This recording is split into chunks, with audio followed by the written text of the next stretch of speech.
Good evening, everybody. How are you tonight? So my name is Sean Moran. I'm a Constituent Liaison Officer at Zali Steggall's Electorate Office here in Manly. Thank you so much for joining us here at tonight's Warringah NDIS Community Forum. At our office, Zali and our team work on very dynamic community issues. However, issues with NDIS always remain consistent. So for this important conversation, we are delighted to welcome the Federal Minister for the NDIS, the Honourable Mr. Bill Shorten MP.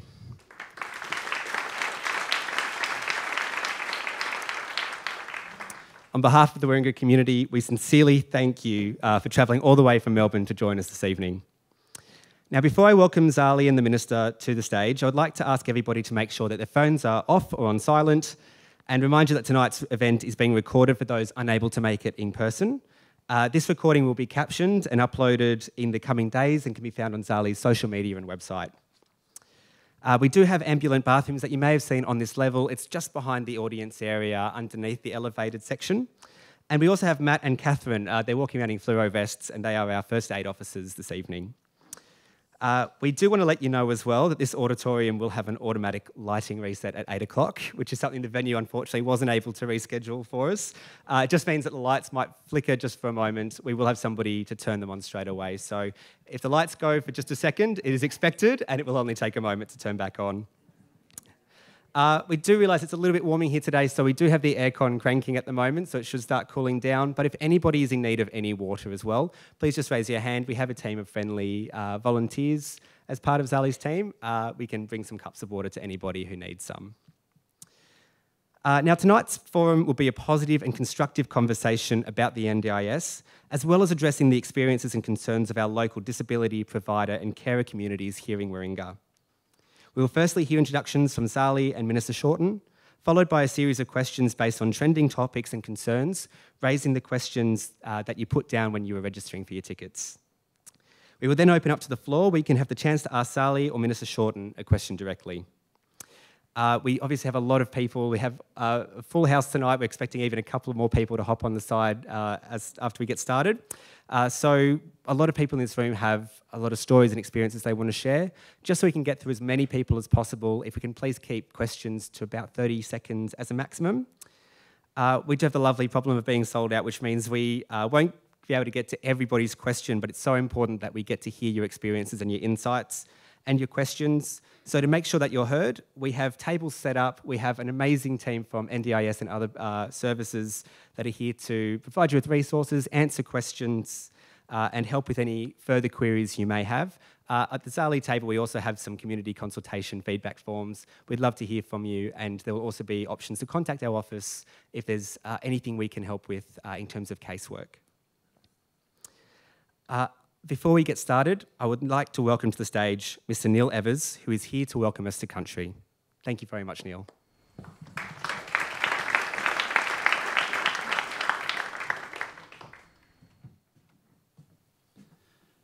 Thank you. Distinguished guests. I'm a direct descendant of the Gadigal clan. The Gadigal people are part of the oldest culture in the world. And I pay my respect to the elders, both past and present, and those of the future. Today we stand on the country of the Gayamai people. These people used to look after this country. They cared for the country. They were here for thousands of years. Their spirit is still here. You look around Manly, you can see etchings in the walls. You can see your handprints. The shell middens. Why recently there was a discovery of an Aboriginal body on the seashore here. The last report we had of those people, their camp was right where this church is. This was the last report we had of them. Unfortunately, they're no more. And that is sad. But we've got to remember that they didn't secede the land. The land still belongs to the original people of this country. So people say, why do we continue to give a welcome when we were treated in such a way? That's because we love the land, we love the country, and it still belongs to us. So it's on that note, and on behalf of the traditional custodians of this area, that I welcome you here tonight. And I ask that you, please, pay respect to the elders when you leave the property. So thank you very much for having me, and welcome.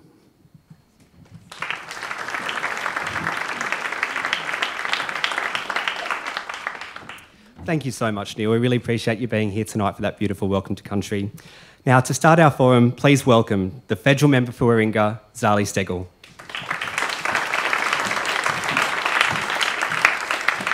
Hi everyone, thank you so much for coming out. It is fantastic to see such an enthusiastic and large turnout for such an important issue.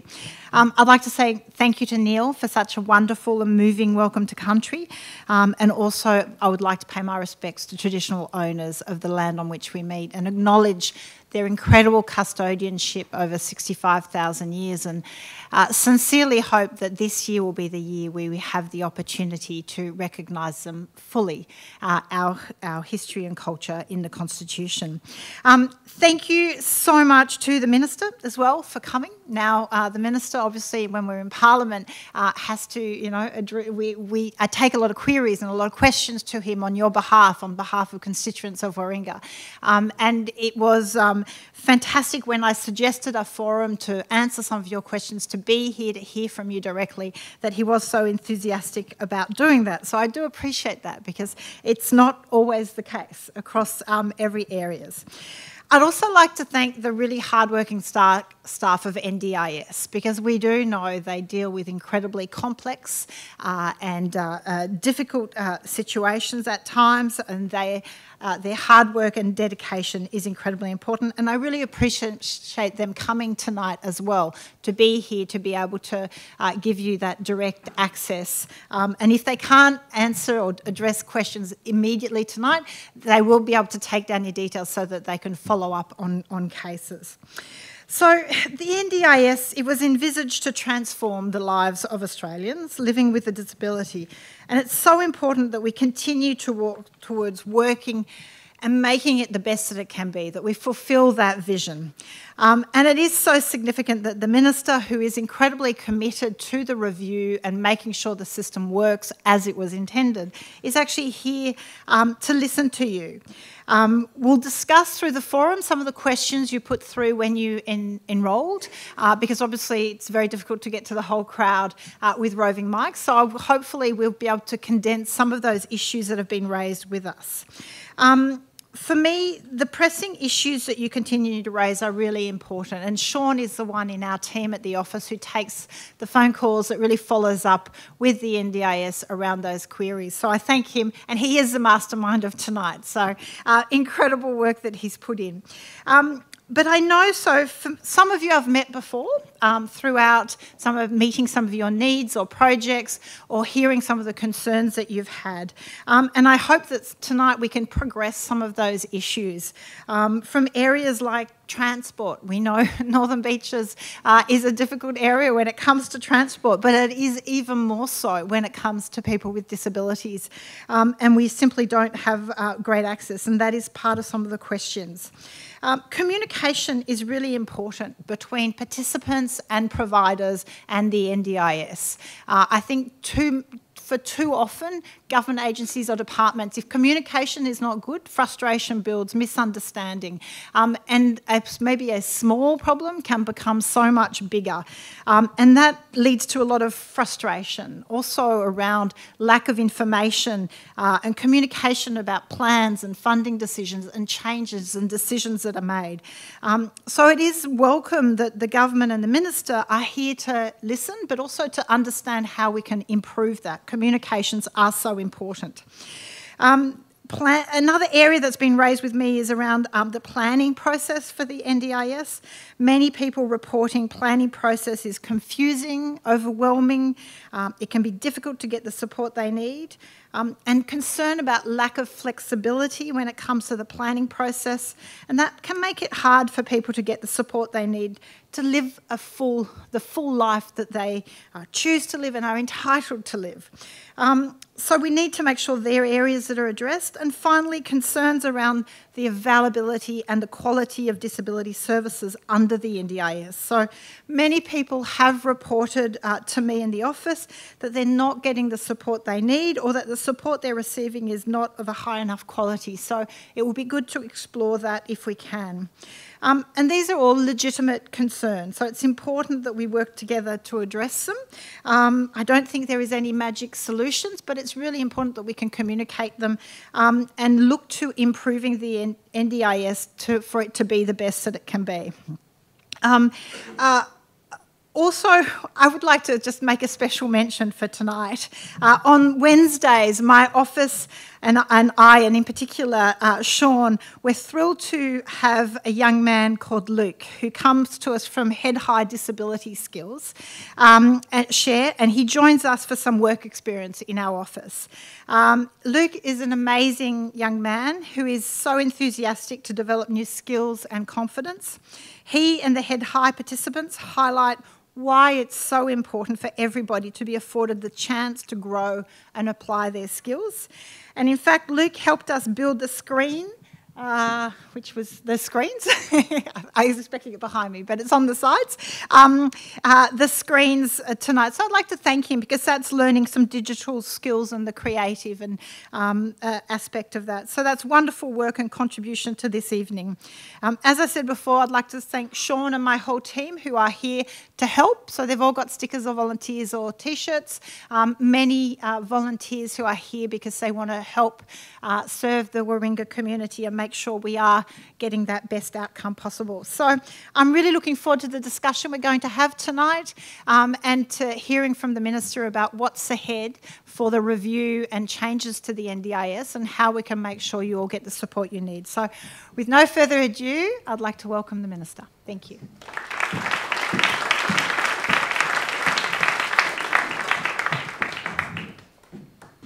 Thanks, Zali. I too would like to acknowledge that we meet on land of traditional owners, and I pay my respects to elders past and present. And first of all, I'd just like to acknowledge Zali. She's a very formidable personality. I think the electorate here is fortunate to have her. She is a genuine independent. Yeah. She's a genuine independent. She gives us grief, she gives the Libs grief, but when we're doing good things, she'll work with us, and she's smart too, and being smart shouldn't be unusual in the federal political debate, but I appreciate it. And no doubt the voters here do too. And I thank her staff too. I'd like to thank the NDIS people. There'll be issues tonight. You might have an individual nature. One of the good things about being in government is that, I used to do these meetings when we were in opposition. Now I can get the department and the agency to turn up and we can chase up individual matters straight away, so that's good. On tonight's format, you'll have questions. Sometimes I found in public meetings that you actually have a statement and really your only question is, do I agree with you and when will I do it? I welcome the discourse. I would appreciate if people give me their first names, just because then I feel like we're having more of a conversation. But beyond that, it's great. And I can't promise that every answer I'll give you will be everyone's satisfaction, but I can promise you to try and answer your question. And where I don't know, we'll find out. And where we disagree, I'm always happy to have follow-up. We won't get to everyone, because every one of you is here because you're interested. So every one of you's got an interesting opinion. I'm sorry we won't get to everyone, but we just will, it's follow-up for Zali's office. I've got some of my own staff here too, and the agency. We'll just follow up. But I'm primarily here to listen, so I'll try and practice what I preach in a moment. I love the NDIS. I got elected to Parliament about 15 years ago, when I was 10, and one of the first things I got to do was be a junior minister for disability, and I thought I'd seen disadvantages as a union rep, and I had. But there was an invisible world which I hadn't fully seen until I got to work in the world of disability, and too many Australians were basically locked out of the opportunity like a country just because they have an impairment. That's not a good reason to lock people out of any opportunity. And the system we saw then was in crisis. and I'm not exaggerating. It was a principally state-funded system where, Adam Smith was the founder of modern sort of market economics, and he said the invisible hand of the market should allocate resources. Karl Marx, about 100 years later, said it should all be done by the state. But disability created a whole new brand of economics called crisism. You had to be more in crisis to get the resources, and that's just terrible. So we thought, what about the idea of an individual, a generous scheme, where individuals would get a package of support to help them live a fulfilling life. It was for the most profoundly and severely impaired, but we figured that this country's rich enough to be able to afford a generous scheme, because disability could be any of us. It could be at the development of a precious child in the first 6 to 12 months of their life when it becomes a different journey. It could be the blink of an eye on a country road. It could be diving into the surf at one of these lovely beaches here. It could be just through the exigencies of ageing and early ageing, and all of a sudden you need support. So we're capable of doing it. That's what the NDIS was set up to do. It's had 9 years of the other team running it, and I feel that I put this nicely, and I acknowledge everyone here's got their own political views, but it was neglect. The system sort of grew, but they had a small picture of it, a payment system. And so I'll finish my introduction on this. I think one of the challenges in the scheme is, how do we have a human scheme, not an inhuman bureaucracy? And how do we make sure that the money's getting to the people for whom the scheme was created? So these are the challenges, but I'm here to listen to you, and we'll take questions and observations and answers and solutions. And what I'll do is, we have got quite a bit that we're doing, but rather than sort of bore you in an initial presentation, why don't we, I'll tease that out in the answers I give you. So we'll get the same set of facts. Looking forward to hearing from you. Thanks for coming tonight. I'm really excited to be here with you. Thanks for the effort coming out tonight.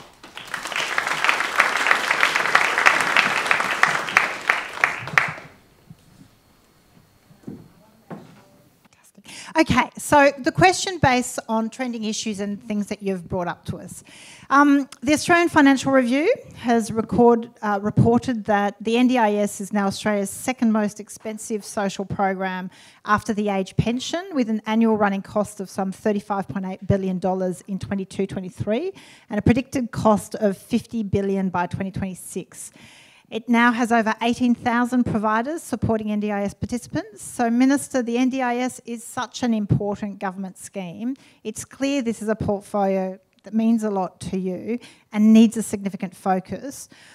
When you took this over, what was your take on the state of the NDIS, and where do you see the future? And you touched a little bit on that in terms of the neglect, but obviously there's a lot of fear for people when you hear of those cost blowouts of what is that going to mean to the future of the support they're receiving. First of all, whilst I know that some of the economic writers and some of the newspapers write about the scheme in terms of cost blowouts, my starting point for the scheme is it's an investment in people. It's changing lives. It is a life-changing scheme. Do I think it could be run better? Absolutely. Do I think some money's getting wasted? Yep. Do I think there's overcharging sometimes? Yes. Do I think there's unethical behaviour? Yes. Do I think that the agency needs a major investment in its capacities? Yes. But I start from this point of view. Disability could be any of us. It's here. The scheme is here to stay. I want to make the scheme strong. I want to make it focus on outcomes, not just inputs. So I hear about how much the scheme costs in a year. I just also want to put this, and I'm taking this thought out. This is the first time I've sort of said it aloud. Yes, the scheme will be in the 30. It'll cost this year somewhere in the mid 30 billions, which is a lot of money. But there's nearly 600,000 people on it.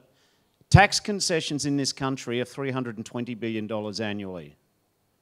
So why is it the people with the wheelchairs and the white canes are viewed as the cost?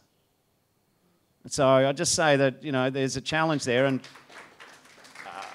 the health system in this country isn't just Medicare. It's the hospital system. Health is more expensive. So one narrative I'm determined to always stand up against is that somehow disabled people who are profoundly and severely impaired and the people who love them are getting something special.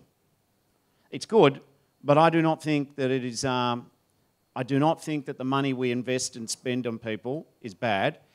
I do think there is a challenge, though, to go to the point, well, what do we seek to do differently?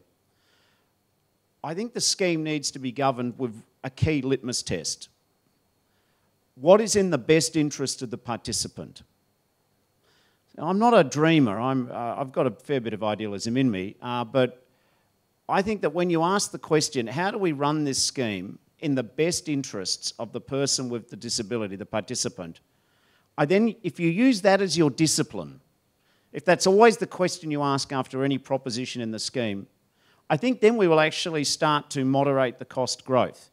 Do I think it can keep growing at the rate it is? No, I don't think that is desirable. I think, though, that the way that we make the scheme better is focus on the participant first, second, third. And that will then cure the scheme of some of the other ills which it might have. See, if you think about the interests of the participant, then you say, well, we don't want to have unethical practices. Unethical practice is what I would call just straight out scamming, through to over-servicing, through to giving people services they don't need, or not focusing on the outcomes for a person. I think the agency really needs to lift, and I say that as a big supporter of the agency. The number of people working in the agency was capped in 2017 to just under 4,000. I kid you not. That's when there were 170,000 participants. There's now 575,000 participants, and the number of people working directly in the agency is about 4,000. So if we invest in the capability of the agency, the specialisation, and I think there's other things we can do which will be teased out in questions, but for me, we can reboot the scheme. But I say to any participant, to any service provider, to any carer, to anyone who just loves someone with a disability, we want the scheme. It is here to stay. It is changing lives. If we run the scheme not based on the agency's needs or the service provider's needs or the government's needs, but the needs of the participant, and if that is the discipline, that'll make the scheme fit. So I think I'll finish that answer there. Thank you. And what I would also add is when those sort of financial accounts are given by journalists, it's not a zero-sum game. So they always fail to include in the equation the whole economy and the support, the employment that comes from service providers, and obviously they pay taxes and the whole provision. There is a whole economy that supports it, and of course families of people on NDIS, it assists them and to be able to continue with work and getting that better support, which was the whole point initially. So I think it's important to maybe have more data around that it's not a zero-sum game of just one level cost. Zali, spot on. I think we do need to talk about the good news stories, but also more carers have been able to rejoin the workforce. More people with disability have been able to rejoin, have a crack at working. More young people report better social connection. Anyway, you all know the benefits. Like, the challenge of the scheme, though, and it's not all blue sky, is that it has become, too often, through inconsistent decision-making and an unempathetic bureaucracy, it has become, for some people, traumatising, exhausting, frustrating. So somehow we've got to thread that needle, don't we? But we can, I've got no doubt about that. So one of the aspects people do write to me a lot about is systemic issues with the NDIS, and you're currently undertaking an extensive review of the NDIS. Obviously, for a lot of people, is what systemic improvements do you expect will ensure the NDIS operates as intended? So I know you've announced a few already, but I think it's important to understand that. The first thing we did with the change of government is I've changed the leadership of the agency. That I'm not talking about all the lovely people who work within it, but at the top. Of the top 11 people in the agency when I became the minister, there's one left, and it's a lot of new blood at the very top level, and that's good. And so that's one change. You know, the second change is that the NDIS is overseen by a board of 12 directors. For the first time ever, half of the board are people with disabilities. There were two out of 12 when I started. Now there's 6. Kurt Fernley is the chair. He's just an awesome leader who happens to be a person with a disability, and I'm very lucky that he couldn't get away from me quick enough before I convinced him, signed him up to become the chair. I just regard any time I catch up with Kurt as I get out my notepad and start taking notes. because I'm Gen X and I still use pen and paper. So we're changing that, we're changing the leadership. We've got a review underway. It's not a review to cut everyone's plans. It's chaired by Professor Bruce Bonner-Haedy, who was the inaugural chair till he fell foul of the government, the coalition, and Lisa Paul, who was a former Secretary of a Commonwealth Department. We've got people with lived experience on the review panel. They've taken thousands of submissions. We'll have a final report out of them by October, seeing how we can improve. So it's a giant listening process. But people with disability and the people who work in disability, you already know some of the solutions. So I've been talking to the review and talking to the new leadership of the agency. The upcoming budget's going to articulate some of these reforms. They've all been done reflecting the experience of what we've learned when I was in opposition and what we've learned since becoming government. But at the National Press Club last Tuesday, we articulated 6 principles, which you'll see in the scheme, and reforms going forward. One is build the capability of the agency. I've mentioned that. You can see how that'll benefit. It'd be good to have continuity in who you deal with. It'll be good to deal with people who've got the time to train and get more depth and understanding of particular disabilities. So that'll be just, you can see the sense in that straight away, I feel. The second thing, amongst other things, is that we will put more long-term into the scheme. One thing which I can tell you tonight we are going to change is the fact that now 70% of plans are annual is just ridiculous. Now, some people in some conditions need shorter-term plans. There's no argument, but this is a scheme which has had 6-month plans and 3-month plans and 12-month plans. And what that does is that creates the anxiety. Get into the scheme, get your plan, spend the money, make sure you're there, you survive the next plan. And it means you constantly have to re-explain your condition or your family member's condition. Well, that is dehumanising. It's frustrating. Paying a physio or an OT or a speechy to write the same report to say the same condition to people you're not sure if they're going to read it or if they do, if they understand it. This is frustrating. So we're going to look for longer-term, multi-year plans. Now, that doesn't mean that if you've got a degenerative impairment or, that's not an ironclad rule, but the default position will be longer-term plans, because what we would like to do is have people, when they get their plan, think about their world rather than focusing on their next plan. That doesn't mean there won't be appeal processes and review processes and all of that, but so longer term's good. We want to stamp out unethical practices. We might talk about that more in some of the other questions. For me, unethical isn't just someone sort of getting someone's participant number or emptying their account. It's the whole gamut. Just because a person has a disability and has a NDIS package doesn't mean the great old Aussie custom, it's government money so I can double the price. I despise that approach. And we're going to stamp that out. That's not going to be easy. New South Wales, you're the home of the rum corps. It's not easy. You can always tell a Victorian, but not very much. So we want to make sure longer-term planning, unethical practices. We also do want to attack spiralling costs. You shouldn't be able to go onto a website and see an aluminium bath chair or shower chair, one price, and then they say, but then there's the NDIS aluminium bath chair, which is actually the same bath chair as the other one, but 4 times as expensive. So we have to tackle some of how we do business.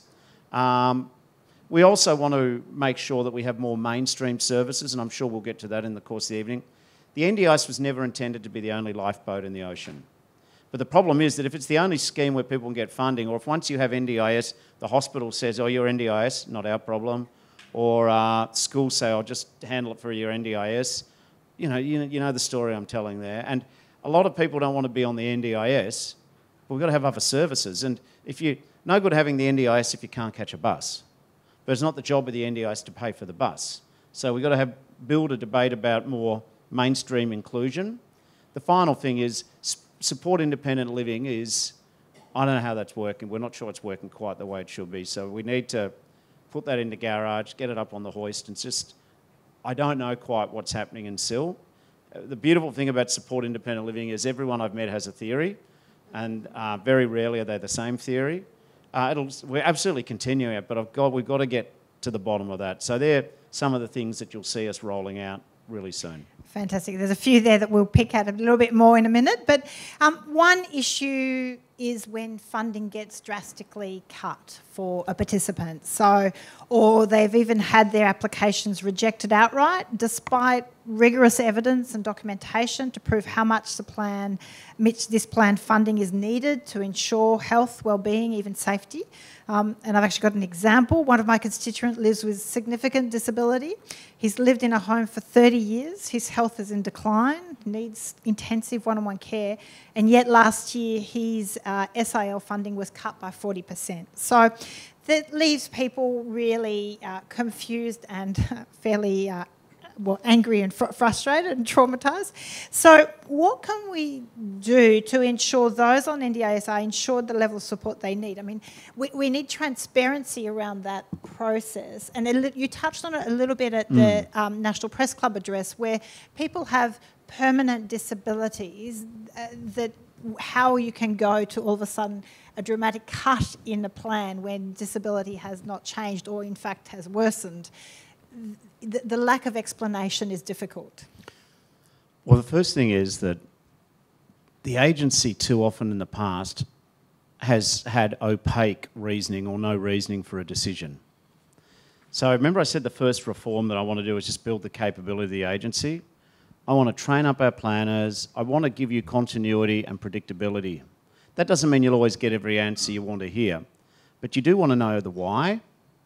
You do want to have consistency. You want to feel that you're talking to planners who understand what you're talking about.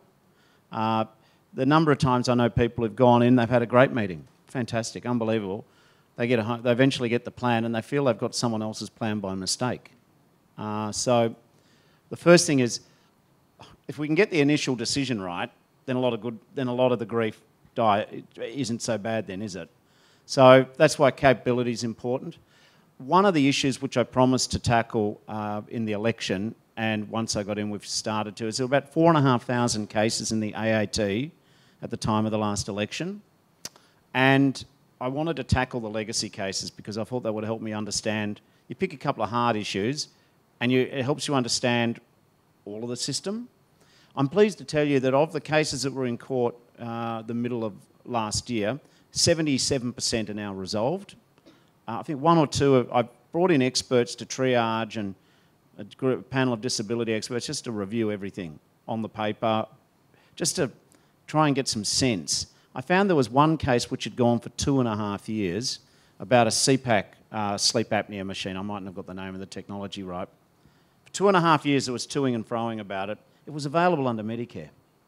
So if I have smarter, more engaged, informed agency, well, you don't need 2.5 years to sort out something which could have been done a lot cheaper through another part of the system, but not the NDIS. So what I do want in the legal process when there's an appeal is to create an alternative dispute resolution approach, which means that you're not dealing with a lawyer on the other side and that you get written decisions. Zali, as a lawyer, you'd be quite appalled by some of the prior practices. The Commonwealth's meant to be a model litigant. I mean, I've found out, of course, in Robodebt they weren't, but we've got to eliminate a lot of the adversarial stuff. Now, sometimes people can't get what they want, and they shouldn't be having that because that's not what the scheme was for. But transparency, consistency, predictability, I'm confident that we'll hopefully take out a lot of the bulk of the unpredictable results. Thank you. Another topic that's raised is chronic illnesses, which can be debilitating, yet many find it difficult to qualify for NDIS or receive adequate support. Can the NDIS better support those with chronic ailments like chronic pain and sometimes invisible disabilities? Is the eligibility criteria for NDIS too narrow when it comes to those invisible chronic ailments? Yeah, this is a pretty specific issue, so I'm going to just read from some preparation I did on chronic illness. All people with disability are able to access the NDIS if they meet the requirements set out in the Act, the 2013 law. You know, that includes age, residency, disability or early intervention requirements. Generally, a person should be eligible for the NDIS if their disability is or is likely to be permanent and causes a substantial reduction in their capacity for communication, social interaction, learning, mobility, self-care or self-management. One thing we don't do, and I want to be very clear, is we can't have a diagnosis, a solely diagnosis-based scheme, because what will happen is that'll become people will get that diagnosis. It is, of course, there are people with some conditions, though, which is self-evidently, the diagnosis is a pretty big sign that you're going to be on the scheme. So when I say it shouldn't just be a purely diagnosis-based scheme, don't misinterpret me. There are plenty of diagnoses of profound disability. It's very clear that you're going to be on the scheme. But what I've seen in other diagnoses is once there's I pick autism 2 as a category. Once you're categorised as autism 2, you get on the scheme. What's happened is there's practically no more autism 1 left in Australia. So I'm not saying anyone who's on the scheme shouldn't be. What I am saying is it can't just be diagnosis. So I don't think chronic illness should bar you from the scheme. Like, diagnosis also shouldn't be if you have this diagnosis, a red flag to be excluded, but you've got to look at a person's whole circumstances. That's why, again, skilling up the agency, getting people, more reference to deeper knowledge about disability will, I think, create less. What infuriates people is if they think they're getting an inconsistent decision. If they think someone else is the same as me, they're on or I'm not, that's what sends people troppo. So we've got to build consistency and predictability for participants and the consumers of the scheme. The other thing, of course, is that, and I was talking to some of the people just before we came in, the health system can't wash its hand of a person just because they have a disability. And I think there have to be genuine conversations with our health sector about just because someone has NDIS doesn't mean you're not there. I've got a couple of examples in mind which just are very infuriating. An eminent children's hospital in another part of Australia used to supply a cosmetic eye for little children born without an eye. It's a very rare condition, but it happens. Hospitals have been doing that for a very long time. NDIS comes along, the hospital says, not my job anymore. Another one is palliative care. If someone's on NDIS, then they're told, well, you're on NDIS, so we don't have to provide palliative care. This is the harsh face of stupid demarcations. And my own cousin had a catastrophic stroke. It was at work. She's on the NDIS now, she's 48. She's in her mid-40s, got kids. She's got a fantastic family, but she's been in the rehab ward, which I visited 2 months earlier as NDIS minister to see how we could get people streamlined more out of hospital into better accommodation. I never thought one of my own family members would be using the services of the smart people, and we did fix it, so before she came there. But Comcare should pay for some of the home mods and NDIS pays for other things. And I find out there's an argument between the NDIA and Comcare who's responsible. And I've said, the citizens of this country expect government to sort that out without you having to sort it out for the government.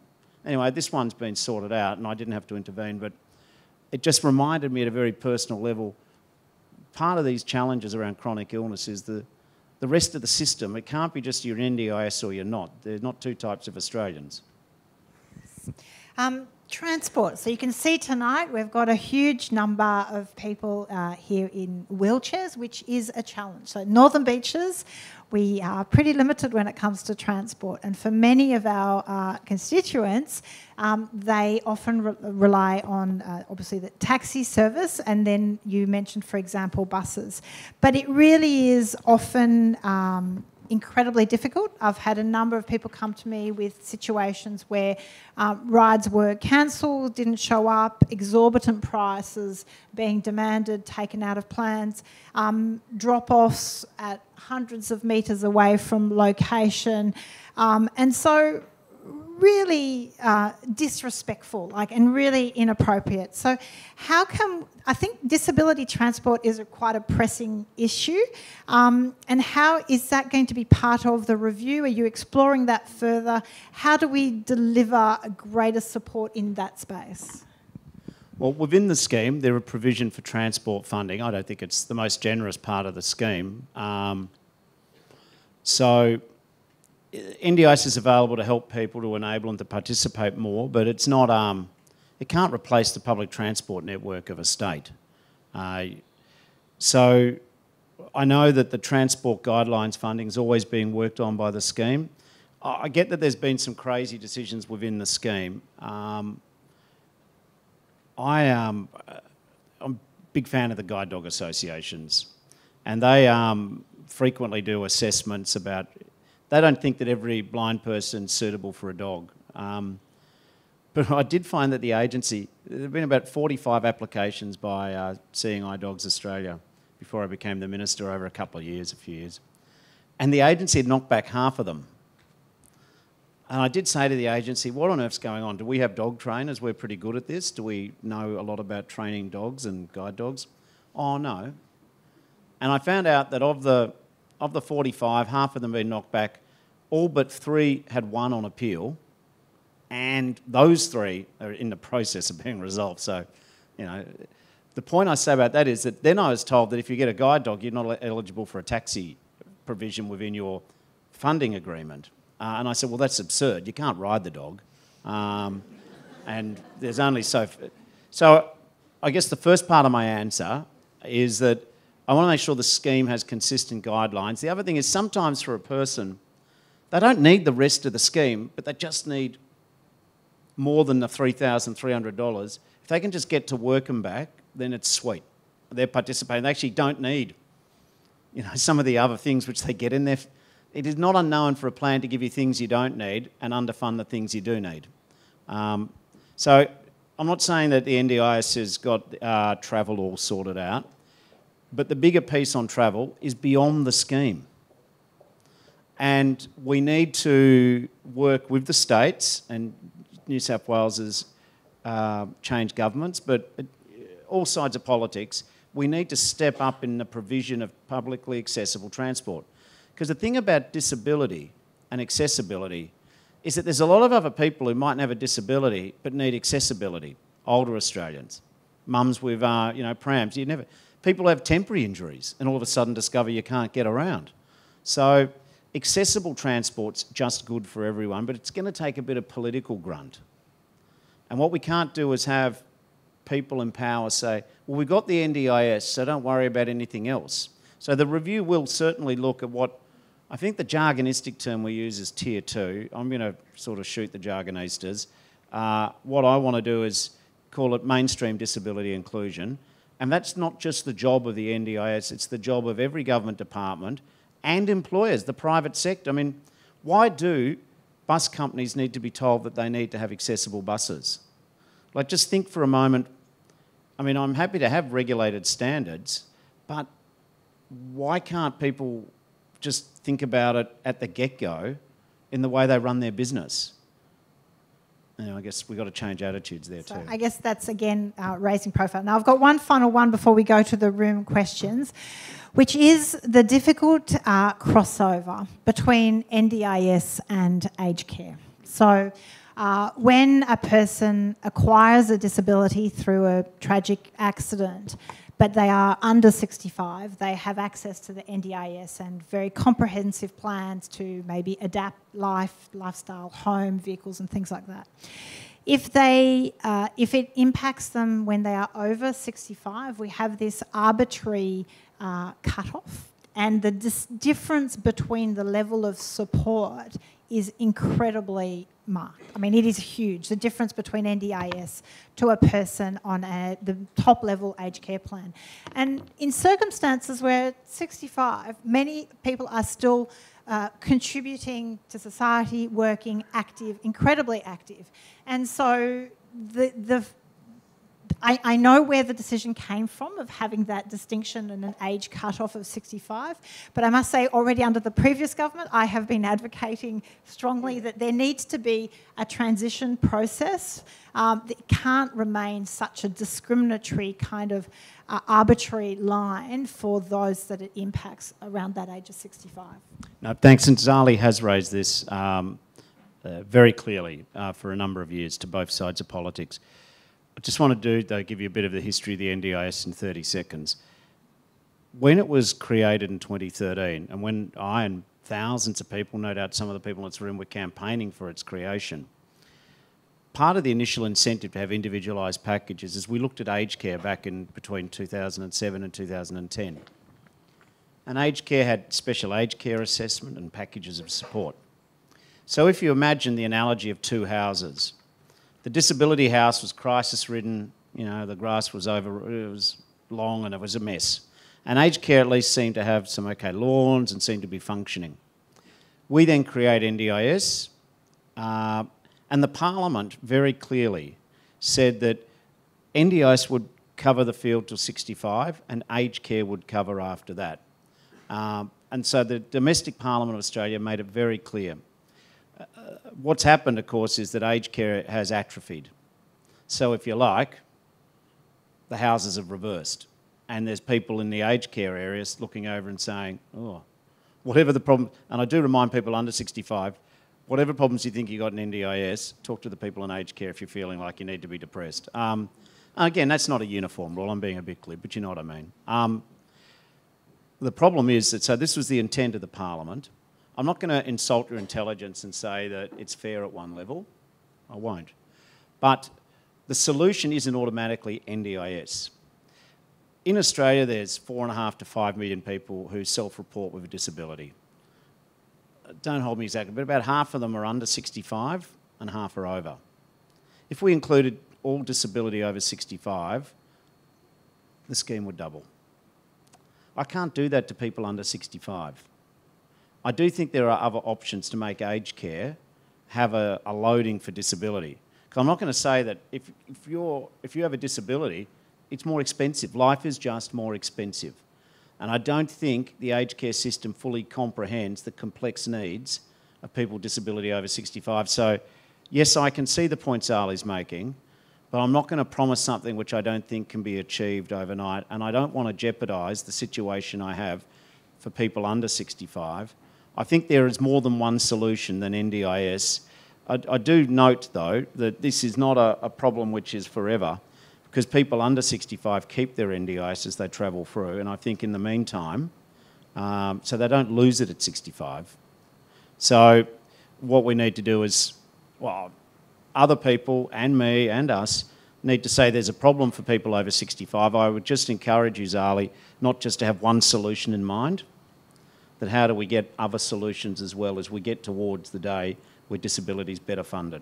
Thank you. No, I recognise that. I guess my experience of raising it was NDIS minister says aged care issue, aged care minister says NDIS issue, and so I think it's about bringing everyone to the table to address that, especially when we're talking about, I guess, disabilities that occur as a result of an accident in otherwise very active, productive people, and if it happens when you're 64 compared to 65 in one day, the outcome is incredibly different and very hard to... And so that transition phase, I appreciate over 65 there are a number of disabilities that are more maybe related to ageing, but when we're also talking about acquired disability through an accident, for example, it is a very different situation. Anyway. But I think you've all got lots of... So that's a snapshot of some of the questions we've received in the office, but for the interest of time, I want to get to all of your questions. So if you can raise your hand if you're ready to go.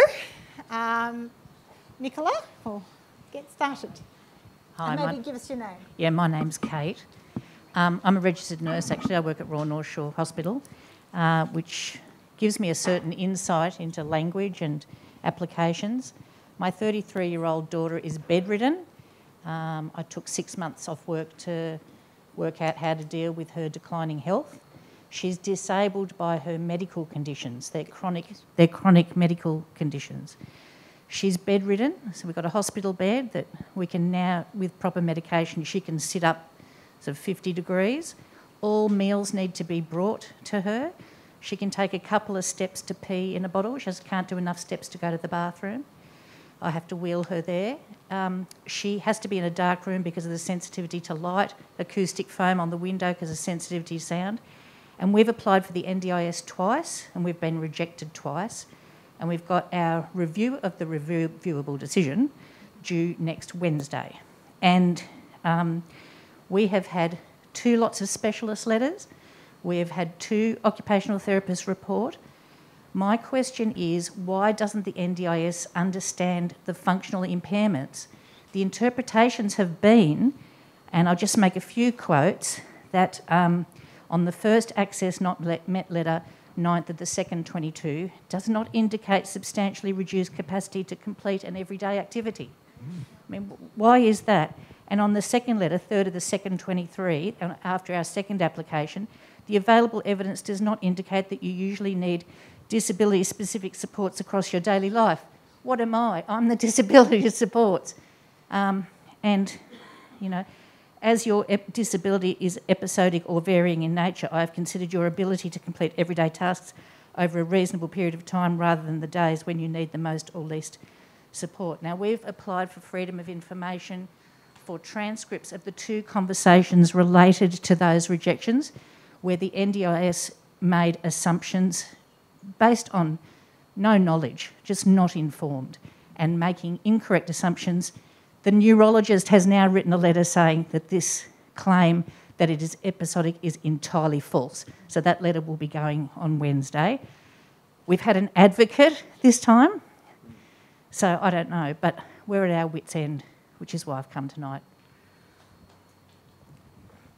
Thanks.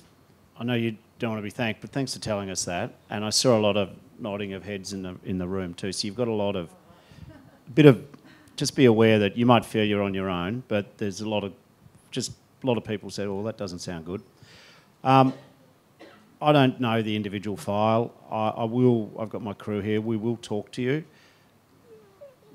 Everyone hates politicians until they want a decision out of a politician. Then it's why don't we do it?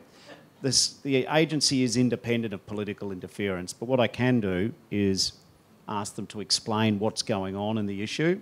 I've got a couple of questions of you, and then I might give you a further follow-up. But remember, everyone, I said the capability of the agency is a crucial reform. Yeah. And I just want to make sure that you want to know why and what was the science behind the rejection, not just the rejection or a one line. That's why I want to invest in the agency, because a lot of the trauma dealing with the scheme comes from a lack of predictability, transparency to begin with. So that's the general picture. But when they interviewed you, tell me about your interviews with them. Was it online? Was it with a planner? Was it a local area coordinator? Online, like a Zoom or what? Yeah, video conference. Yep. And how long was it for?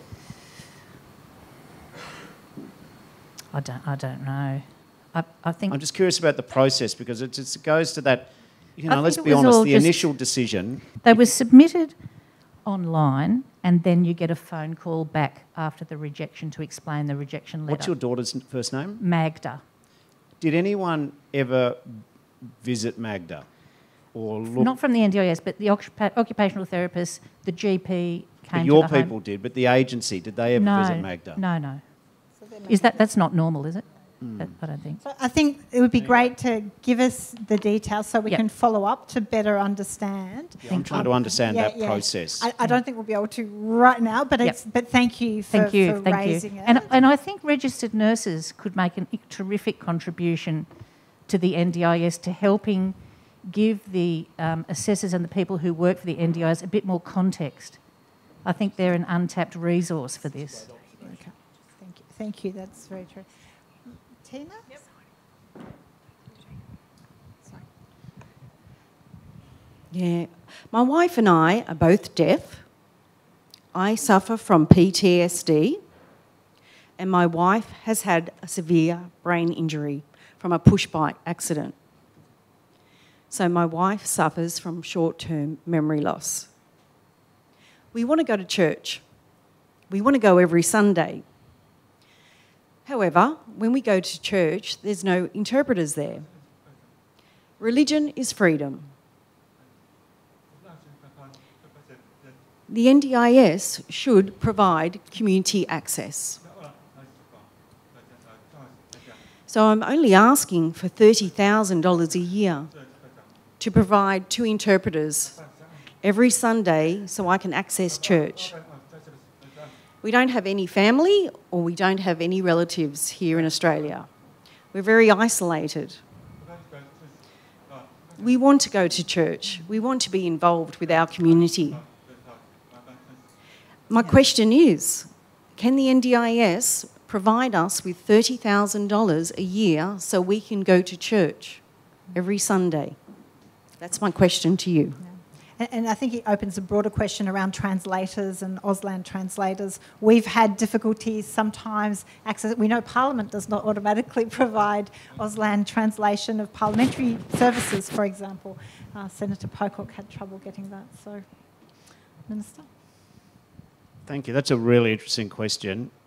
And that's the first time I've heard that question put to me about access to religion. I haven't thought about it, so I'm going to take it on notice and think about it. Although I have to say one thought, don't shoot me, any of you, but couldn't the church pay for an interpreter too, or a translator? It's an interesting question. I don't have the answer. I mean, the point which Zali made is the Parliament should be doing better on access. The media should do better on access. We need to train more people in Auslan and we need to do more captioning. But whether or not that should all come back to the NDIS, I don't know.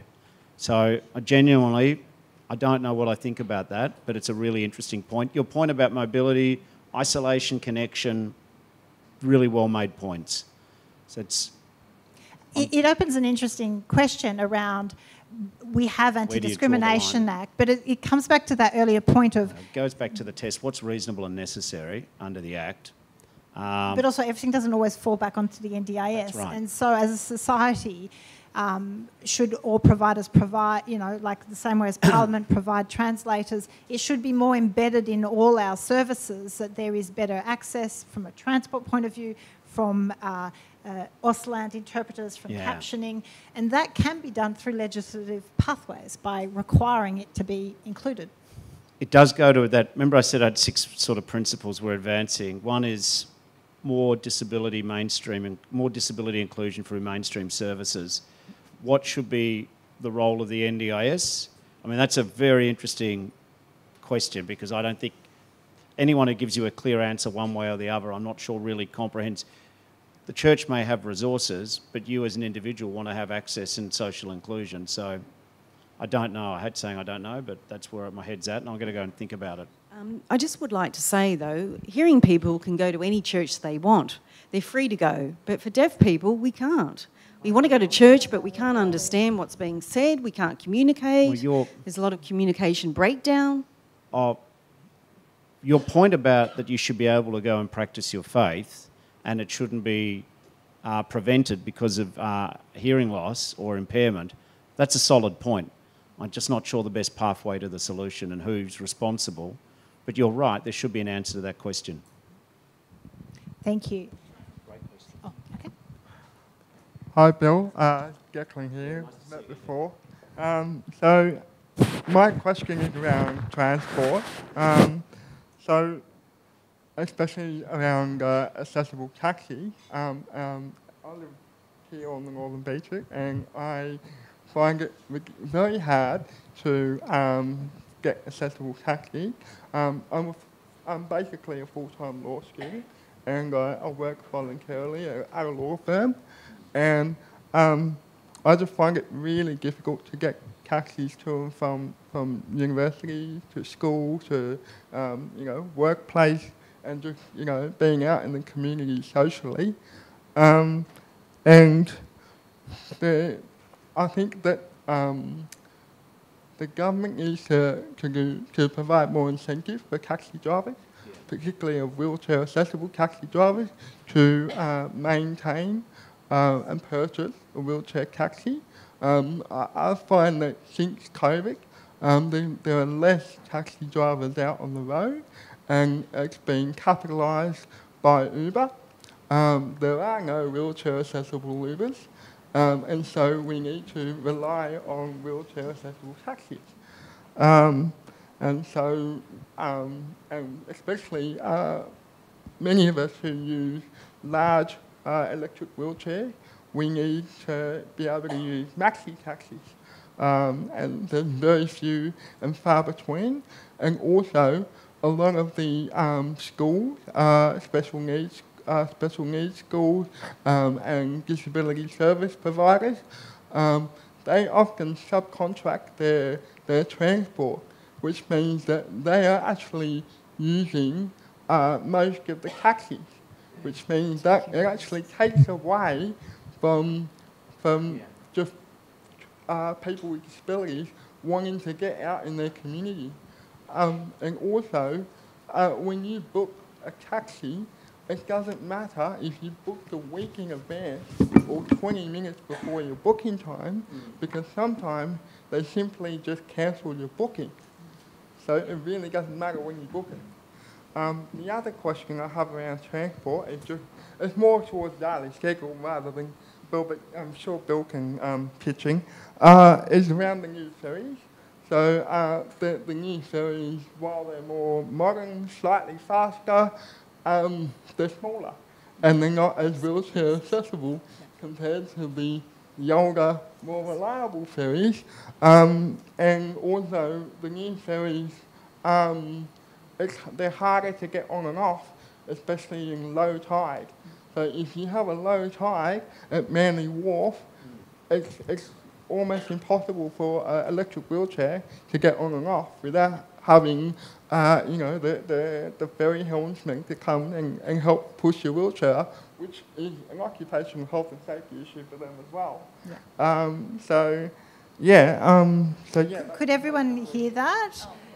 Yeah, I mean, Bill, you may not be aware of the fair fight over the ferries we've had locally, but indeed, it is quite nonsensical. It shouldn't be possible for public transport contracts to be outsourced or privatised to then companies who are not complying with requirements to provide adequate disability access. And those small ferries, the access, I know the ramps are really narrow, really steep, absolutely does not work. I believe the new state government has reversed the decision when it comes to the ferries, but it's such a classic example where government has outsourced something that should be a standard, accepted standard as a society. We have said disability access is part of how we provide public service. It should not be able to be, And so then, the taxi question is very relevant. And I think that's an interesting part of that transport question that I raised. Thanks, Declan. And the other thing I just want to add is that when Declan can't get on a ferry, he's forced to catch the fast ferry.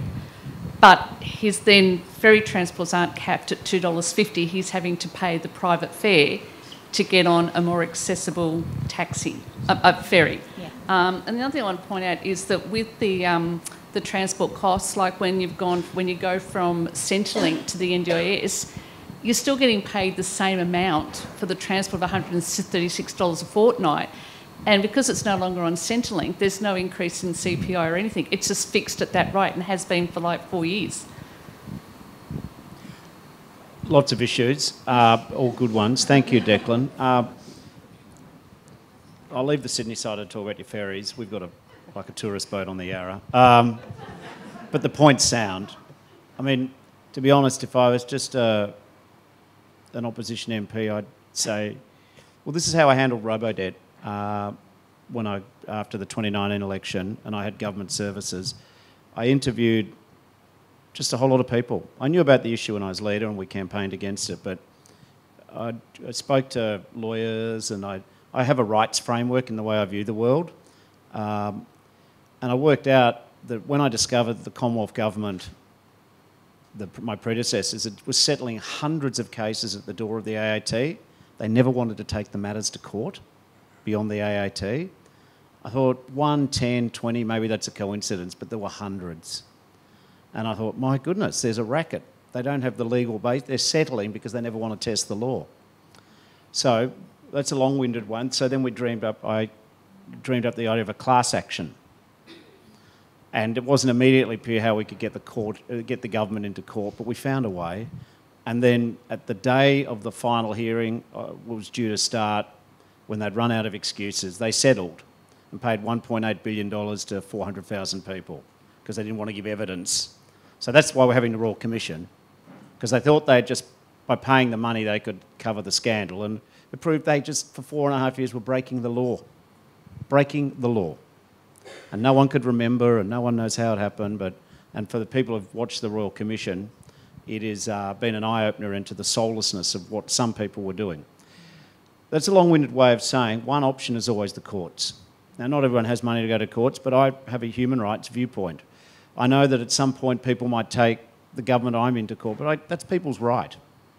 So transport is an issue which we shouldn't be having to argue about in 2023. But people with disabilities still are. From airlines to, tram stops to, we have trams, you have ferries. And I know you've got a tram now in Sydney. It's running, isn't it? Anyway, so whatever. The point is you shouldn't have to do that, but we've got a rights framework. When it comes to the issues of taxis, I think there are smarter ways of doing it. We've done trials in another jurisdiction where we use the special school transport in the hours that the special schools aren't using it. And so that's provide more stock and made it available. One of the big challenges even with special school transport is the way they've designed their routes. If you get on at the start, you've got to be up at 7 to get there by 9. So we're doing trials on transport, how we can be cleverer, because I just think if there is probably scheduling and capacity issues we can tackle. In terms of taxi subsidies, the states always paid taxi subsidies. A couple of the jurisdictions have said, oh, the NDIS exists, so we don't have to pay one, and other states still keep it. But I take on board your point about indexation of taxis too.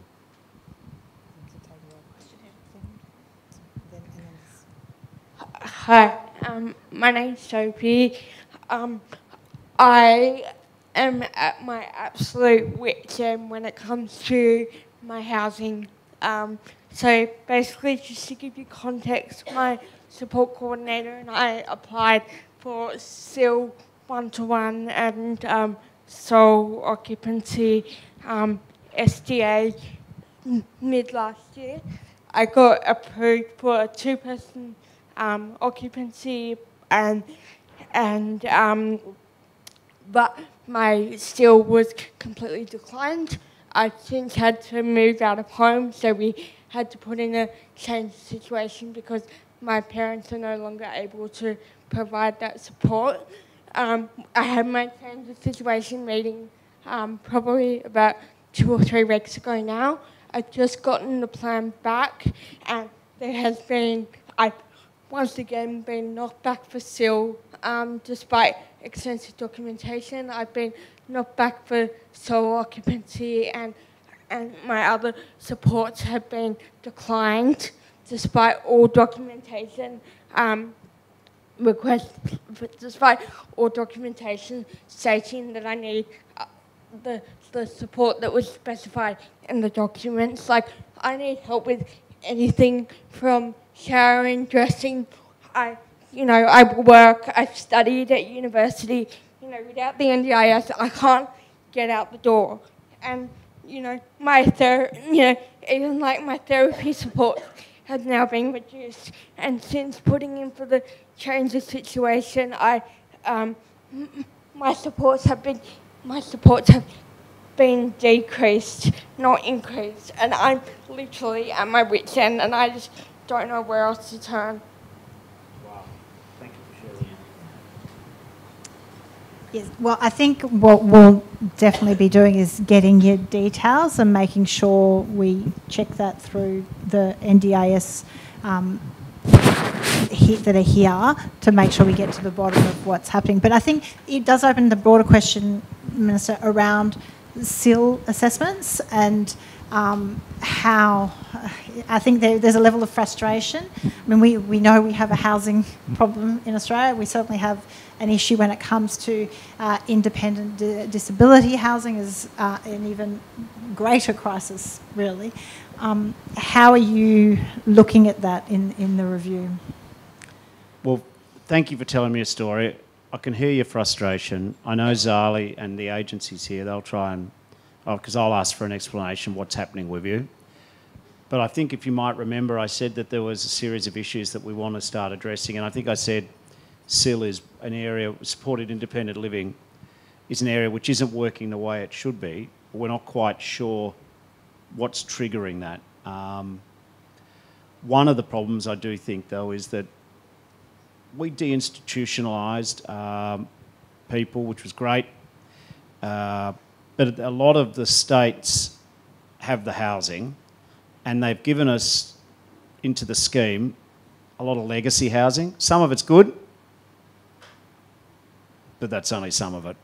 And what's happening, I think, in part, is that a lot of the SDA, or the Special Disability Accommodation stock, and a lot of the investment has gone into one particular type of housing, 3-bedroom with a carer. And to some extent, we're trying to fit our whole supported independent living program to make the economics of the 3-bedroom houses work. But that's only one part of the explanation. There's a challenge about, can everyone who wants to live on their own be funded to live on their own? That's a challenge. There's also an issue around, are we supporting enough families who might want to have someone at home, but they feel the only option is to move their loved one out? Another challenge is for not people with your circumstance, Kate, but say a married couple, one person develops MS, they've got to move into a 3-bedroom house with strangers, their partner, it doesn't work. And we've got to somehow give that option to support people who want to live together, where family who want to live with a person with a disability aren't just shunted into one model. I really don't have the answer yet, and that's one of the things the review's looking at. But one thing I think we can do with SIL is get, again, I go back to the capability of the agency, a special team in it who are really just, they live and breathe accommodation, actually understand it. So I'd like to have more specialisation in SIL, but none of that is of immediate use to the questioner, but we'll also follow up her particular matter. And I think her initial request being for shared independent living, that I guess it comes back to that flexibility in the model, that it's not a one-size-fit-all, and that we need to better accommodate or recognise different needs. But we'll definitely follow up. Tina? I'll stand up. First of all, I'd say thank you very much, Minister, for coming along tonight. We appreciate that. I'd also like to thank Zali and her team member, Sean, which have been of great help to us. My name is Rob, by the way, and I'm speaking on behalf of Jane, my wife, here as well. We have a son which has severe intellectual disability. We're actually the case that Zali mentioned in her talk, but I'd like to take it a little bit further. He's been supported by the one organisation for 30 years, which know him very well. 3 years ago, when the NDIS, without any explanation or discussion, cut his SIL funding by 40%. Gulp. What do we do now? With lots of lobbying, much effort, and an enormous amount of anxiety, I might tell you, over that period of time, his funding was rolled over. We were eventually simply granted the same amount we had the previous year. There was no detail or discussion or planning of so it's just a rollover. So we thought, well, at least we've got that. The following year, believe it or not, exactly the same thing happened. The same 40% reduction happened. And that happened again for the current year.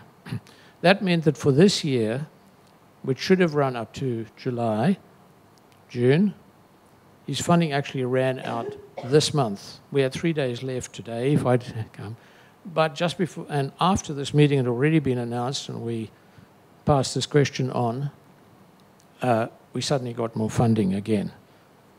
Believe it or not, for the next 12 months, same 40% reduction is happening. So now we again are in the process of having to start the lobbying process all over and saying, this is not viable, he can't, this agency who supports him have said, we cannot support him.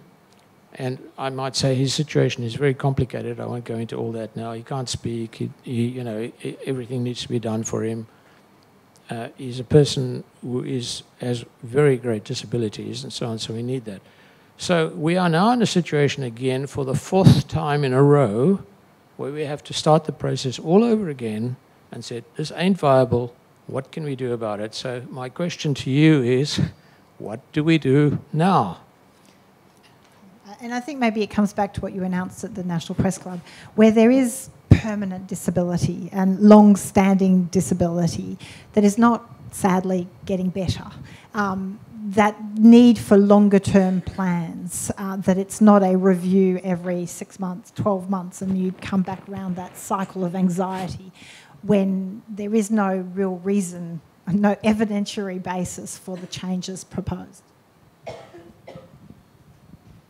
Certainly, again, if you recall what I said at the outset about some of our changes, longer term just makes sense. I'm not saying that means your whole life will be about anxiety, but if you could have fewer intervals of anxiety, that would be a net improvement on your quality of life.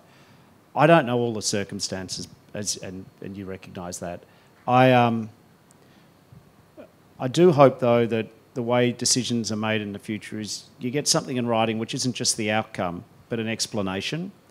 Because at the moment, if you just get an answer but no explanation, everything's like Groundhog Day. You've got to explain it all again. And so part of the decision making, I hope, as we improve the agency, is more written explanations with depth to the answer. The other proposition is longer term, as I've said.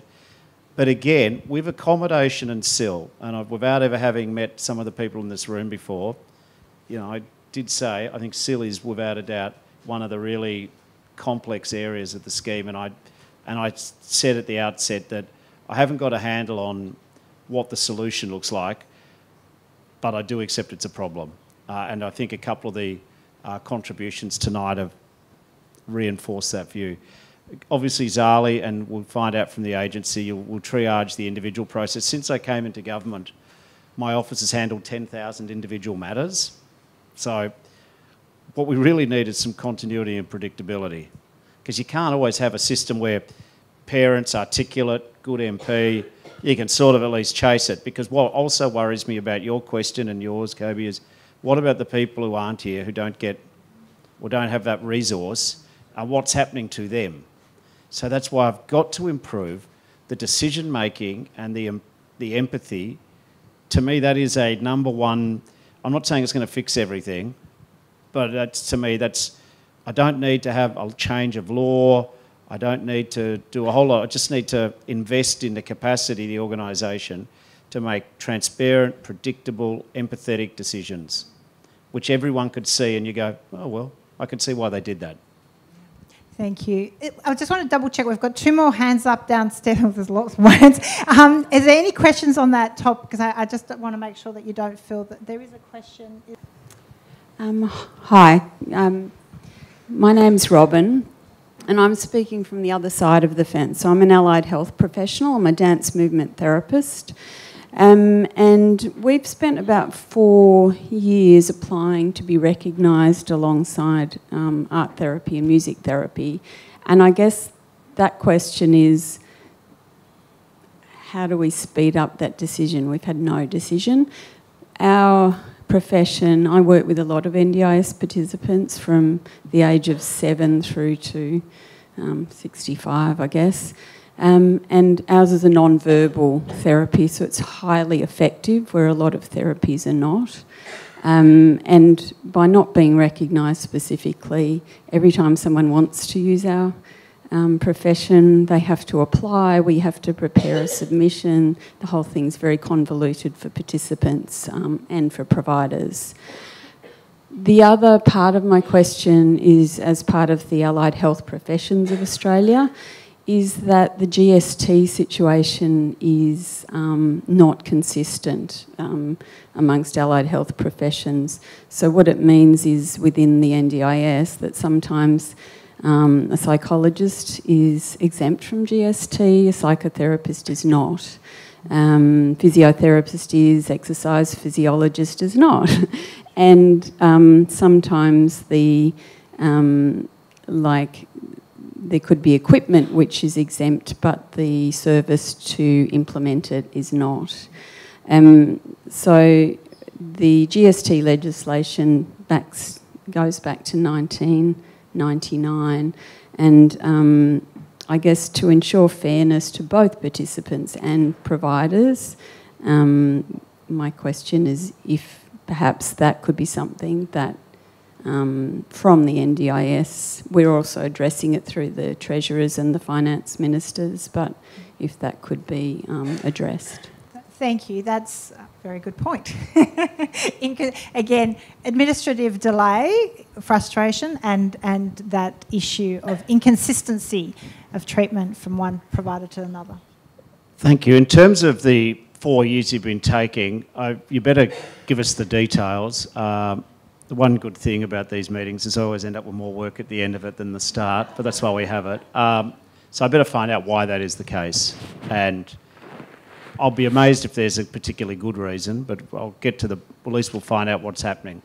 In terms of the GSTs, I don't like saying this, but that's beyond my scope to change. Always remember with the GST, whilst it's the federal government collected, it's the states. So if the states are happy to lose GST, then you can do stuff. Well, I think it's something we can pursue further. Oh, that's why you got Zali on the job. I'll pursue that one further to do a bit of an audit and analysis, because if we're also talking about state needing to step up to provide better services, not just rely on NDIS, then there is a bit of a quid pro quo that can be occurring, and looking at those aspects. But in terms of the administrative delay, just for any providers and registration, one of the vexed issues, well, when I say vexed, one of the sort of hot button issues in the scheme is should all providers be registered or not?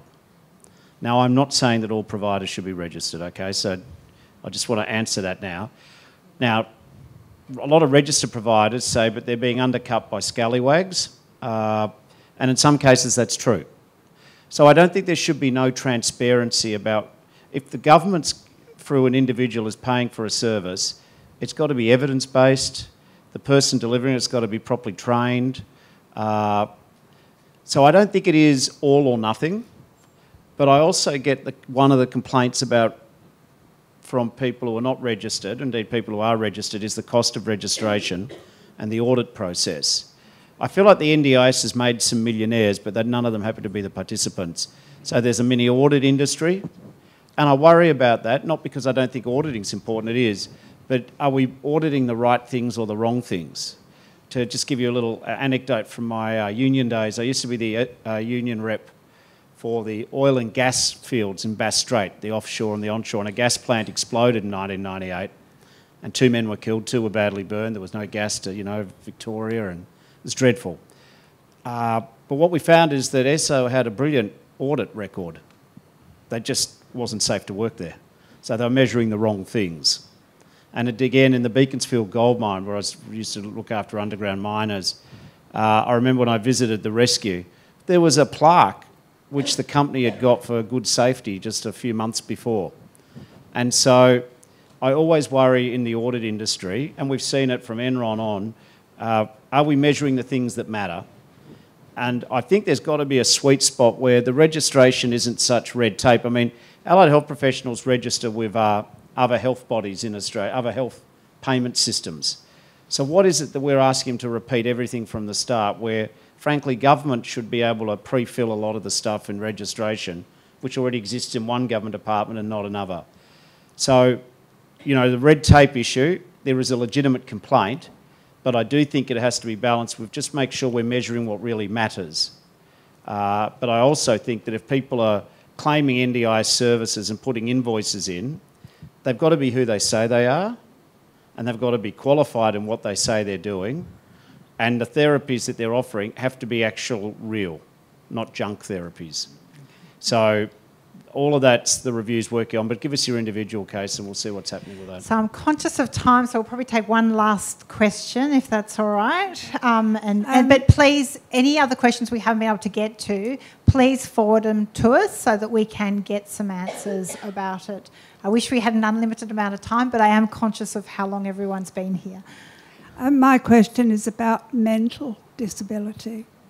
What can the NDIS do to help a young person who is mentally disabled? What's the procedure?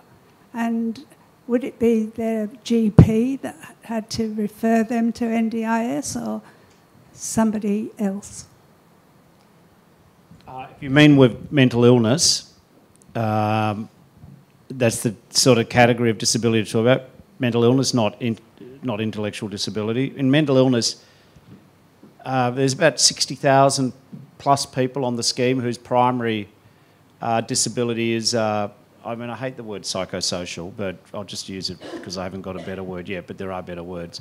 There's about 60,000 people on the scheme, so it's included. I know that when the initial scheme was proposed, some people said mental illness shouldn't be covered by this. I had a different view. For me, it's not the diagnosis of the impairment, it's how it affects you. And if it is so severe and profound that it's getting you excluded from opportunities in life, then it should be in the scheme. But the method for evaluating if someone's mental illness is so severe or significant and permanent, that's going to depend on a lot of individual circumstances. Now, one of the things I think the review is looking at, though, is you can't just fling a planner to deal with someone with a complex mental illness and say, work it out. We've got to have, again, dare I say it, more specialisation and depth of knowledge so that we get consistent application and people know the broad parameters. And I don't think that happens enough. Having said that also, it'd be good, I think, for the agency to have some expert reference groups, not about each individual, assessing each individual, but some expert reference groups just to build up our bank of knowledge. The knowledge is there. Like, can I say on an optimistic note, I know the nature of these forums is we hear the problems, and that's as it should be. People in Australia with disability and the people who work with them every day and the people who treat them and research, 90% of how to make the NDIS work is there. The parts are there. We've just got to put it together in a better decision-making process, a more predictable process, stamp out the unethical, start thinking about outputs. No, not even outputs, outcomes for people. I think we can get the scheme right in the next 3 to 4 years. I actually do. And you should be able to get a straight answer on the mental illness proposition if you've got a particular case in mind a lot more easily than I think it happens now. So I know that's not really a full answer, but your point's good. How do we have clear consistency and predictability and certainty? Okay, look, thank you so much, everyone. I'm really sorry if we didn't get to your question, but please, as I said, pass it on. Thank you, Minister, for being here, for listening to everyone, to hearing the very real situation that people face in engaging with NDIS, whether it's as providers or as participants, and then the family and loved ones of participants that do have that process of having to deal with it. So it is incredibly important. We've got lots more work to do, and I will be, on your behalf, advocating for lots more changes. And we will really look into some of those issues and questions you've raised. So, but first, if everyone could thank the Minister for coming up today.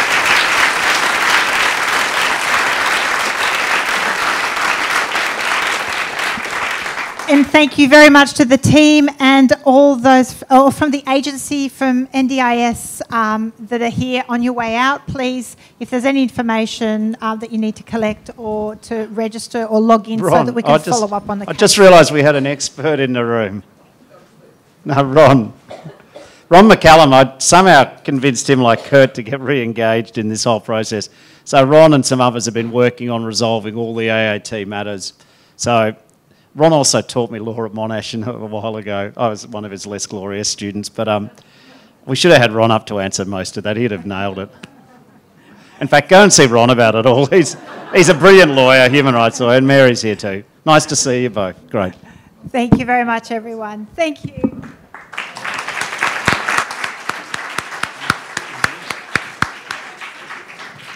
Thank you so much, everybody. Just a quick reminder as well, if there is anything you would like to raise with myself or Zali and the team, we're available for the short time after this. Otherwise, please do find us through the QR code on the screens. Thanks so much for being here.